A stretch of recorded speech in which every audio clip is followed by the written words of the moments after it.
ਬਿਸਮਿਲ੍ਲਾਹਿਰ ਰਹਿਮਾਨਿਰ ਰਹੀਮ। ਸੱਜਣੋ ਤੇ ਮਿੱਤਰੋ, ਦੁਨੀਆ ਦੀ ਕਿਸੇ ਵੀ ਤਹਿਜ਼ੀਬ ਦੇ ਮੁਸਤਕਬਲ ਦਾ ਇਨਹਿਸਾਰ ਉਹਦੀ ਨੌਜਵਾਨ ਨਸਲ 'ਤੇ ਹੁੰਦਾ ਹੈ। ਜੇ ਨੌਜਵਾਨ ਧਰਤੀ ਦੇ ਰੀਤ ਰਿਵਾਜ, ਕਲਚਰ ਅਤੇ ਖਾਸ ਕਰ ਬੋਲੀ ਨਾਲ ਜੁੜਿਆ ਹੋਵੇ ਤਾਂ ਉਹ ਤਹਿਜ਼ੀਬ ਕਦੇ ਨਹੀਂ ਬਣਦੀ। ਮੈਨੂੰ ਇੱਕ ਫਿਲਾਸਫਰ ਦਾ ਕੌਲ ਯਾਦ ਆ ਰਿਹਾ ਹੈ ਕਿ ਜੇ ਤੁਸੀਂ ਕਿਸੇ ਕੌਮ ਨੂੰ ਸ਼ਿਕਸਤ ਦੇਣਾ ਚਾਹੁੰਦੇ ਹੋ ਤਾਂ ਉਹਦੇ ਲਾਸ਼ਊਰ ਵਿੱਚ ਅਹਿਸਾਸੇ ਕਮਤਰੀ ਸ਼ਾਮਲ ਕਰ ਦਿਓ। ਉਹਨੂੰ ਆਪਣੀ ਬੋਲੀ, ਪਿਛੋਕੜ ਅਤੇ ਤਾਰੀਖੀ ਹਕਾਇਕ ਤੋਂ ਇੰਝ ਦੂਰ ਕਰੋ ਕਿ ਉਹਨਾਂ ਨੂੰ ਆਪਣੀ ਤਹਿਜ਼ੀਬ ਬਾਰੇ ਕੁਝ ਵੀ ਯਾਦ ਨਾ ਰਹੇ।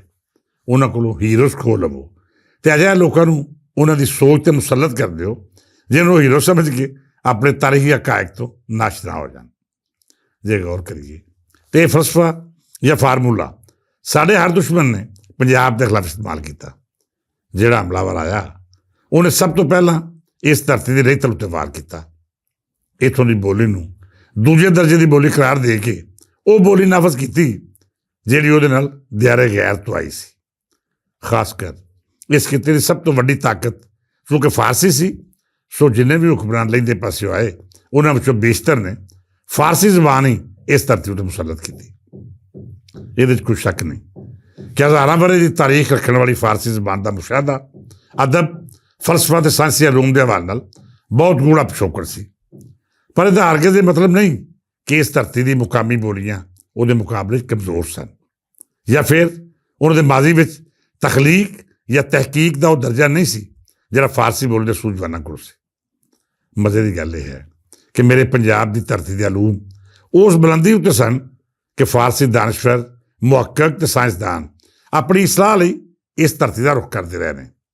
ਟੈਕਸਲਾ ਤੋਂ ਲੈ ਕੇ ਜੇਲਮ ਤੱਕ, ਫਿਰ ਉਸ ਤੋਂ ਬਾਅਦ ਲਾਹੌਰੋਂ ਦੀ ਪਾਲਪੁਰ ਅਤੇ ਮੁਲਤਾਨ ਤਾਈਂ ਪੰਜਾਬ ਦੀ ਫਿਕਰ ਦੇ ਉਹ ਖਜ਼ਾਨੇ ਮੌਜੂਦ ਸਨ ਜਿਨ੍ਹਾਂ ਨੂੰ ਦੁਨੀਆ ਨਾ ਸਿਰਫ ਤਸਲੀਮ ਕਰਦੀ ਸੀ ਬਲਕਿ ਇਹਨਾਂ ਤੋਂ ਭਰਪੂਰ ਫਾਇਦਾ ਵੀ ਚੁੱਕਦੀ ਸੀ। ਗਿਆਨ ਅਤੇ ਅਰਫਾਨ ਦੀ ਇਹ ਧਰਤੀ ਹਰ ਦੌਰ ਹੀ ਮਿਸਾਲੀ ਰਹੀ। ਮੁਗਲਾਂ ਦੇ ਦੌਰ ਵਿੱਚ ਵੀ ਖੋਜ ਪਰਖ ਦਾ ਕੰਮ ਹੋਇਆ, ਪਰ ਬਦਕਿਸਮਤੀ ਨਾਲ ਉਦੋਂ ਮੁਕਾਮੀ ਬੋਲੀ ਦੀ ਥਾਵੇਂ ਬੇਗਾਨੀਆਂ ਬੋਲੀਆਂ ਦਾ ਅਸਰ ਜ਼ਿਆਦਾ ਵੱਧ ਗਿਆ।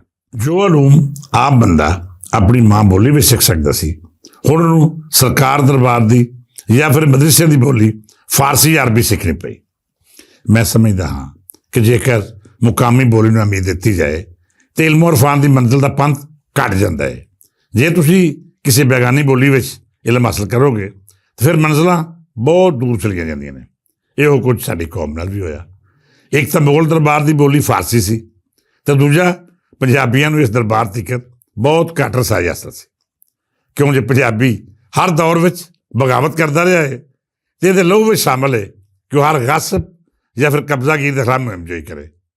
ਮੁਗਲਾਂ ਦੌਰ ਵਿੱਚ ਸਾਨੂੰ ਆਪਣਾ ਬਾਬਾ ਦੁੱਲਾ ਭੱਟੀ ਸਭ ਤੋਂ ਅੱਗੇ ਵਹਾਲੀ ਦਿੰਦਾ ਹੈ, ਜਿਹਨੇ ਅਕਬਰ ਜਾਂ ਬਾਦਸ਼ਾਹ ਨੂੰ ਲਲਕਾਰਿਆ ਅਤੇ ਅਖੀਰ ਆਪਣੀ ਸ਼ਹਾਦਤ ਰਾਹੀਂ ਦੁਨੀਆ ਨੂੰ ਦੱਸ ਗਿਆ ਕਿ ਪੰਜਾਬੀ ਨਾ ਤਾਂ ਕਿਸੇ ਤੋਂ ਡਰਦੇ ਨੇ ਅਤੇ ਨਾ ਹੀ ਇਹਨਾਂ ਤੋਂ ਕੋਈ ਤਾਕਤ ਦੇ ਜ਼ੋਰ 'ਤੇ ਦਬਾ ਸਕਦਾ ਹੈ। ਮੁਗਲਾਂ ਦੌਰ ਵਿੱਚ ਸ਼ਾਇਦ ਪੰਜਾਬੀ ਉਲਟ ਦੇ ਖਿਲਾਫ ਇੰਨੀਆਂ ਸਾਜ਼ਿਸ਼ਾਂ ਨਾ ਹੋਈਆਂ ਜਿੰਨੀਆਂ ਅੰਗਰੇਜ਼ ਸਰਕਾਰ ਨੇ ਕੀਤੀਆਂ। ਇਹਨਾਂ ਸਾਜ਼ਿਸ਼ਾਂ 'ਚ ਹਰ ਉਹ ਮੁਫਾਦ ਪਰ ਸ਼ਾਮਲ ਹੋਇਆ ਜਿਹਨੇ ਧਰਤੀ ਦੇ ਗੈਰਤਮੰਦ ਪੁੱਤਰ ਹੋਣ ਦੀ ਬਜਾਏ ਕਾਬਜ਼ ਅੰਗਰੇਜ਼ ਦਾ ਸਾਥੀ ਬਣਨਾ ਗੁਆਰਾ ਕੀਤਾ। ਜਿਨ੍ਹਾਂ ਨੂੰ ਰਿਆਸਤਾਂ ਮਿਲੀਆਂ, ਅੰਗਰੇਜ਼ ਦੀ ਜਾਗੀਰਾਂ ਦਿੱਤੀਆਂ ਅਤੇ ਉਹਨਾਂ ਖਿਤਾਬਾਤ ਨਾਲ ਨਵਾਜ਼ਿਆ, ਉਹਨਾਂ ਇਹ ਸਮਝ ਲਿਆ ਕਿ ਜਿਵੇਂ ਉਹ ਵੀ ਇਸ ਧਰਤੀ ਉੱਤੇ ਅੰਗਰੇਜ਼ ਦੇ ਨਾਲ ਬਾਹਰੋਂ ਕਾਬਜ਼ ਬਣ ਕੇ ਆਏ ਨੇ। ਹੈ ਤੇ ਉਹ ਅੰਗਰੇਜ਼ ਦੇ ਗੁਲਾਮ ਸਨ, ਪਰ ਉਹਨਾਂ ਨੇ ਇਸ ਧਰਤੀ ਦੇ ਵਸਨੀਕਾਂ ਉੱਤੇ ਇੰਝ ਹੀ ਜ਼ੁਲਮ ਕੀਤਾ ਜਿਵੇਂ ਉਹਨਾਂ ਨੂੰ ਉਹਨਾਂ ਦੇ ਮਾਲਕ ਅੰਗਰੇਜ਼ ਨੇ ਆਖਿਆ। ਅੰਗਰੇਜ਼ ਸਰਕਾਰ ਨੇ ਪੰਜਾਬੀ ਬੋਲੀ ਨੂੰ ਮਾਰ ਮੁਕਾਉਣ ਲਈ ਹਰ ਮੁਮਕਿਨ ਕੋਸ਼ਿਸ਼ ਕੀਤੀ। ਇਸ ਬੋਲੀ ਨੂੰ ਜਾਹਿਲਾਂ ਦੀ ਬੋਲੀ ਆਖਿਆ। ਇਹਦੇ ਬਾਰੇ ਇਹ ਤਾਸਬ ਕਾਇਮ ਕਰਨ ਦੀ ਕੋਸ਼ਿਸ਼ ਕੀਤੀ ਕਿ ਜਿਵੇਂ ਨਾ ਤਾਂ ਇਸ ਬੋਲੀ ਨੇ ਵੱਡਾ ਅਦਬ ਤਖਲੀਕ ਕੀਤਾ ਹੈ ਅਤੇ ਨਾ ਹੀ ਇਸ ਬੋਲੀ ਰਾਹੀਂ ਲੁਕਾਈ ਨੂੰ ਫਲਸਫੇ ਅਤੇ ਮੰਤਕ ਦੀਆਂ ਬਾਰੀਕੀਆਂ ਸਮਝਾਈਆਂ ਗਈਆਂ ਨੇ। ਇਸ ਝੂਠੇ ਪ੍ਰੋਪੇਗੈਂਡੇ ਅਤੇ ਕੋਸ਼ਿਸ਼ ਦੇ ਬਾਵਜੂਦ ਪੰਜਾਬੀ ਬੋਲੀ ਨੇ ਆਪਣਾ ਵਜੂਦ ਕਾਇਮ ਰੱਖਿਆ ਅਤੇ ਅੱਜ ਵੀ ਹੁਆਰਤਾਂ ਦੇ ਔਕੜਾਂ ਦੇ ਬਾਵਜੂਦ ਤਵਾਨਾ ਅਤੇ ਤਾਜ਼ਾ ਹੈ।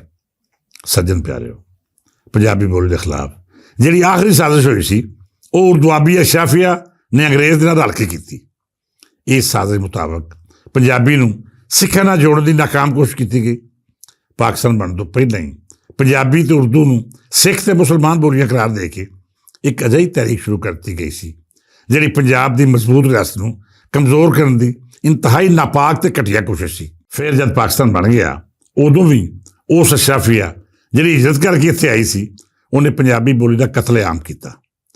ਨਾ ਤੇ ਉਹਦੀ ਬੋਲੀ ਪੰਜਾਬੀ ਸੀ ਤੇ ਨਾ ਹੀ ਇਸ ਧਰਤੀ ਦੀ ਰਹਿਤਲ ਨਾਲ ਉਹਦਾ ਕੋਈ ਦੂਰ ਪਾਰ ਦਾ ਵਾਸਤਾ। ਇਸ ਬਿਊਰੋਕ੍ਰੇਸੀ ਨੇ ਪੰਜਾਬੀਆਂ ਨੂੰ ਉਜੱਡ ਆਖਿਆ। ਸਕੂਲਾਂ ਕਾਲਜਾਂ ਤੇ ਯੂਨੀਵਰਸਿਟੀ ਵਿੱਚੋਂ ਪੰਜਾਬੀ ਬੋਲਣ ਵਾਲੇ ਭਰਿਆਰਾਂ ਨੂੰ ਕਮਤਰ ਸਾਬਤ ਕਰਨ ਦੀਆਂ ਕੋਸ਼ਿਸ਼ਾਂ ਕੀਤੀਆਂ ਗਈਆਂ।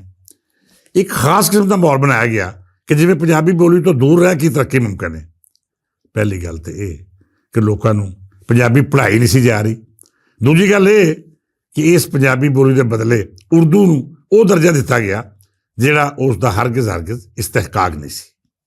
ਮਤਲਬ ਇਹ ਕਿ ਜਿਵੇਂ ਇਸ ਧਰਤੀ ਦੀ ਤਹਿਜ਼ੀਬ ਨੂੰ ਦੁਬਾਰਾ ਉਸਾਰਨ ਦੀ ਅਜਿਹੀ ਕੋਸ਼ਿਸ਼ ਕੀਤੀ ਗਈ ਜਿਹੜੇ ਦੁਨੀਆ ਦੇ ਕਿਸੇ ਵੀ ਖਿੱਤੇ 'ਚ ਕਦੀ ਕਾਮਯਾਬ ਨਹੀਂ ਹੋਈ। ਮੁਸਲਸਲ 78 ਸਾਲਾਂ ਤੋਂ ਇਸ ਬੋਲੀ ਨੂੰ ਇੰਜ ਕਮਤਰ ਸਾਬਤ ਕਰਨ ਦੀਆਂ ਸਾਜ਼ਿਸ਼ਾਂ ਹੁੰਦੀਆਂ ਰਹੀਆਂ ਤੇ ਅੱਜ ਵੀ ਇਹ ਸਾਜ਼ਿਸ਼ਾਂ ਜਾਰੀ ਨੇ। ਪੰਜਾਬੀ ਪੜ੍ਹਨ ਵਾਲਿਆਂ ਨੂੰ ਨਾ ਤਾਂ ਸਰਕਾਰੀ ਨੌਕਰੀਆਂ ਲੱਭਦੀਆਂ ਨੇ ਤੇ ਨਾ ਉਹਨਾਂ ਨੂੰ ਉਹ ਅਹਿਮੀਅਤ ਦਿੱਤੀ ਜਾਂਦੀ ਹੈ ਜਿਹੜੇ ਉਰਦੂ ਜਾਂ ਦੂਜੀਆਂ ਬੋਲੀਆਂ ਦੇ ਭਰਿਆਰਾਂ ਨੂੰ ਮੁਯੱਸਰ ਹੈ। ਮਤਲਬ ਇਹ ਕਿ ਕੁਝ ਅਰਸੇ ਤੋਂ ਤੁਹਾਡੇ ਮੁਕਾਬਲੇ ਦੇ ਇਮਤਿਹਾਨ ਵਿੱਚ ਸਾਡੀਆਂ ਕੋਸ਼ਿਸ਼ਾਂ ਦੇ ਨਾਲ ਪੰਜਾਬੀ ਬੋਲੀ ਨੂੰ ਬਤੌਰ ਮਜ਼ਮੂਨ ਸ਼ਾਮਲ ਕੀਤਾ ਗਿਆ ਹੈ। ਇਸ ਤੋਂ ਪਹਿਲਾਂ ਪੰਜਾਬੀ ਬੋਲੀ ਨੂੰ ਇਹ ਅਹਿਮੀਅਤ ਹਾਸਲ ਨਹੀਂ ਸੀ। ਅਸਾਂ ਅੱਜ ਤੋਂ 50 ਵਰ੍ਹੇ ਪਹਿਲਾਂ ਇਹ ਤਹਿਰੀਕ ਸ਼ੁਰੂ ਕੀਤੀ ਕਿ ਮੁਕਾਬਲੇ ਦਾ ਇਮਤਿਹਾਨ ਜੇਕਰ ਕੋਈ ਪੰਜਾਬੀ ਬੋਲੀ ਵਿੱਚ ਦੇਣਾ ਚਾਹੇ ਤਾਂ ਉਹਨੂੰ ਖੁੱਲ੍ਹੀ ਇਜਾਜ਼ਤ ਹੋਣੀ ਚਾਹੀਦੀ ਹੈ। ਜਦ ਇਹ ਤਹਿਰੀਕ ਸ਼ੁਰੂ ਕੀਤੀ ਤਾਂ ਸਾਡੇ ਨਾਲ ਚੰਦ ਹੀ ਲੋਕ ਸਨ। ਸਾਡਾ ਮਜ਼ਾਕ ਉਡਾਇਆ ਗਿਆ ਤੇ ਇਹ ਵੀ ਆਖਿਆ ਗਿਆ ਕਿ ਅੱਗੇ ਤੁਸੀਂ ਇਹ ਨਾ ਆਖ ਦੇਣਾ ਕਿ ਸਾਇੰਸ ਵੀ ਪੰਜਾਬੀ ਬੋਲੀ 'ਚ ਪੜ੍ਹਾ ਕੇ ਉਹ ਫਾਰਮੂਲੇ ਜਿਹੜੇ ਨਿਊਟਨ ਤੇ ਆਇਨਸਟਾਈਨ ਨੇ ਲਿਖੇ ਨੇ ਉਹ ਵੀ ਇਸ ਬੋਲੀ ਵਿੱਚ ਸਮਝਾਏ ਜਾਣ। ਅਸਾਂ ਉਦੋਂ ਵੀ ਆਖਿਆ ਸੀ ਕਿ ਪੰਜਾਬੀ ਬੋਲੀ ਵਿੱਚ ਨਾ ਸਿਰਫ ਸਾਇੰਸ ਪੜ੍ਹਾਈ ਜਾ ਸਕਦੀ ਹੈ ਬਲਕਿ ਜੇਕਰ ਇਸ ਬੋਲੀ ਨੂੰ ਨਿਸਾਬ ਦਾ ਮੁੱਢ ਬਣਾ ਲਿਆ ਜਾਏ ਤੇ ਫਿਰ ਪੜ੍ਹਾਰਾਂ ਦੀਆਂ ਅੱਧੀਆਂ ਔਕੜਾਂ ਮੁੱਕ ਜਾਣਗੀਆਂ। ਕਿਉਂ ਜੀ ਹਜ਼ਾਰਾਂ ਵਰ੍ਹੇ ਤੋਂ ਇੱਥੇ ਸਾਇੰਸ ਖਾਸ ਕਰ ਰਿਆਜ਼ੀ ਪੰਜਾਬੀ ਵਿੱਚ ਹੀ ਪੜ੍ਹਾਈ ਜਾ ਰਹੀ ਸੀ। ਸਾਡੀ ਇਹ ਗੱਲ ਅੱਜ ਸਾਬਤ ਹੋ ਰਹੀ ਹੈ ਕਿ ਪੰਜਾਬੀ ਬੋਲੀ ਸਾਇੰਸੀ ਨਿਸਾਬ ਦਾ ਸਭ ਤੋਂ ਆਸਾਨ ਜ਼ਰੀਆ ਹੈ। ਮੇਰੇ ਤੇ ਮੇਰੇ ਸੱਜਣਾਂ ਨੇ ਜਿੰਨੀਆਂ ਕੋਸ਼ਿਸ਼ਾਂ ਕੀਤੀਆਂ ਉਹਨਾਂ ਦੇ ਨਤੀਜੇ ਨਾਲ ਬਹੁਤ ਸਾਰੇ ਮਸਲੇ ਤੇ ਹੱਲ ਹੋਏ ਪਰ ਹਾਲੇ ਵੀ ਸਾਡੀ ਮੰਜ਼ਿਲ ਦੂਰ ਹੈ। ਪੰਜਾਬੀ ਬੋਲੀ ਨੂੰ ਨਿਸਾਬ ਦਾ ਜ਼ਰੀਆ ਬਣਾਉਣ ਦੇ ਨਾਲ ਨਾਲ ਉਹਨਾਂ ਸਾਜ਼ਿਸ਼ਾਂ ਦਾ ਮੱਕੂ ਠੱਪਣ ਦੀ ਵੀ ਲੋੜ ਹੈ ਜਿਹੜੀਆਂ ਇਸ ਬੋਲੀ ਦੀਆਂ ਲਹਿਜਿਆਂ ਨੂੰ ਵੱਖਰੀ ਜ਼ਬਾਨ ਕਰਾਰ ਦੇ ਕੇ ਤਕਸੀਮ ਦਰ ਰਵੱਈਆ ਇਖਤਿਆਰ ਕੀਤੀਆਂ ਹੋਈਆਂ ਨੇ। ਅਸੀਂ ਹਰ ਲਿਹਾਜ਼ ਨਾਲ ਇਹ ਸਾਬਤ ਕਰ ਚੁੱਕੇ ਹਾਂ ਕਿ ਪੰਜਾਬੀ ਬੋਲੀ ਦੇ ਬਹੁਤ ਸਾਰੇ ਲਹਿਜੇ ਨੇ। ਇਹ ਲਹਿਜੇ ਅੱਜ ਤੋਂ ਨਹੀਂ ਬਲਕਿ ਹਜ਼ਾਰਾਂ ਵਰ੍ਹਿਆਂ ਤੋਂ ਮੌਜੂਦ ਨੇ। ਨਾ ਤੇ ਖਾਜਾ ਫਰੀਦ ਨੂੰ ਸ਼ਾਹ ਹੁਸੈਨ ਤੋਂ ਵੱਖ ਕੀਤਾ ਜਾ ਸਕਦਾ ਹੈ ਤੇ ਨਾ ਹੀ ਮੌਲਵੀ ਲੁਤਫ ਅਲੀ ਬਾਵਲਪੁਰੀ ਨੂੰ ਮੀਆਂ ਮੁਹੰਮਦ ਤੋਂ ਦੂਰ ਰੱਖ ਕੇ ਤੁਸੀਂ ਆਪਣੀ ਤਹਿਜ਼ੀਬ ਨੂੰ ਮੁਕੰਮਲ ਆਖ ਸਕਦੇ ਹੋ। ਇਹ ਸਭ ਚੀਜ਼ਾਂ ਇੱਕ ਦੂਜੇ ਨਾਲ ਜੁੜੀਆਂ ਹੋਈਆਂ ਨੇ। ਇਹਨਾਂ ਨੂੰ ਇਕੱਠਿਆਂ ਕਰਕੇ ਵੇਖੀਏ ਤਾਂ ਹੀ ਪੰਜ ਦਰਿਆਵਾਂ ਦੀ ਧਰਤੀ ਦੀ ਤਹਿਜ਼ੀਬ ਦਾ ਪੂਰਾ ਮੁਹਾਂਦਰਾ ਤੁਹਾਡੇ ਸਾਹਮਣੇ ਆਉਂਦਾ ਹੈ। ਮਿੱਤਰ ਪਿਆਰਿਓ, ਯਾਦ ਰੱਖਣਾ ਜੇਕਰ ਤੁਸੀਂ ਆਪਣੀ ਤਹਿਜ਼ੀਬ ਤੇ ਬੋਲੀ ਨਾਲ ਜੁੜੇ ਰਹੋਗੇ ਤਾਂ ਹੀ ਤੁਹਾਡਾ ਮੁਸਤਕਬਲ ਰੋਸ਼ਨ ਤੇ ਮਹਿਫੂਜ਼ ਰਹੇਗਾ। ਆਪਣੀ ਨਵੀਂ ਪੀੜ੍ਹੀ ਨੂੰ ਇਹ ਗੱਲ ਬਾਵਰ ਕਰਾਓ ਕਿ ਦੇਸ਼ ਪੰਜਾਬ ਦੀ ਧਰਤੀ ਤੇ ਇਹਦੀ ਤਾਰੀਖ ਨਾਲ ਜੁੜ ਕੇ ਰਹਿਣ। ਆਪਣੇ ਪਿਛੋਕੜ ਨਾਲ ਜੁੜਿਆ ਹੋਇਆ ਹਰ ਪੰਜਾਬੀ ਆਪਣੀ ਹੋਂਦ ਤੇ ਫਖਰ ਕਰੇ ਤੇ ਸਰਕਾਰਾਂ ਨੂੰ ਮਜਬੂਰ ਕਰੇ ਕਿ ਉਸ ਧਰਤੀ ਦੀ ਬੋਲੀ ਨੂੰ ਜਾਇਜ਼ ਮੁਕਾਮ ਦੇਵੇ। ਸਾਜ਼ਿਸ਼ਾਂ ਕਰਨ ਵਾਲਿਆਂ ਦਾ ਰਾਹ ਡੱਕਣ ਜੋ ਹਕੀਕੀ ਤਾਰੀਖ ਮਹਿਫੂਜ਼ ਕੀਤੀ ਜਾਏ ਜਿਹਨੂੰ ਮਜਰੂਹ ਕਰਨ ਦੇ ਚਾਲੇ ਮਾਇਜ਼ ਤੋਂ ਲੈ ਕੇ ਅੱਜ ਤੱਕ ਮੁਸਲਸਲ ਜਾਰੀ ਨੇ। ਰੱਬ ਸੱਚਾ ਸਾਡੇ ਦੇਸ਼ ਉੱਤੇ ਆਪਣੀਆਂ ਰਹਿਮਤਾਂ ਤੇ ਬਰਕਤਾਂ ਦੀ ਛਾਂ ਰੱਖੇ। ਸਾਡਾ ਵਸਦਾ ਰਵੇ ਸੋਹਣਾ ਸਿਆਲਕੋਟ, ਜੀਵੇ ਪਿਸ਼ੌਰ ਤੇ ਲਾਹੌਰ ਤੇ ਜਗ ਜਗ ਜਵਾਨੀਆਂ ਮਾਣੇ ਮੇਰਾ ਦਿਲ ਮੇਰੀ ਜਾਨ ਮੇਰਾ ਸੋਹਣਾ ਸ਼ਹਿਰ ਮੁਲਤਾਨ। ਅੱਜ ਲਈ ਨਹੀਂ, ਫਿਰ ਮਿਲਾਂਗੇ। ਇਜਾਜ਼ਤ ਦਿਓ, ਰੱਬ ਰੱਖਾ।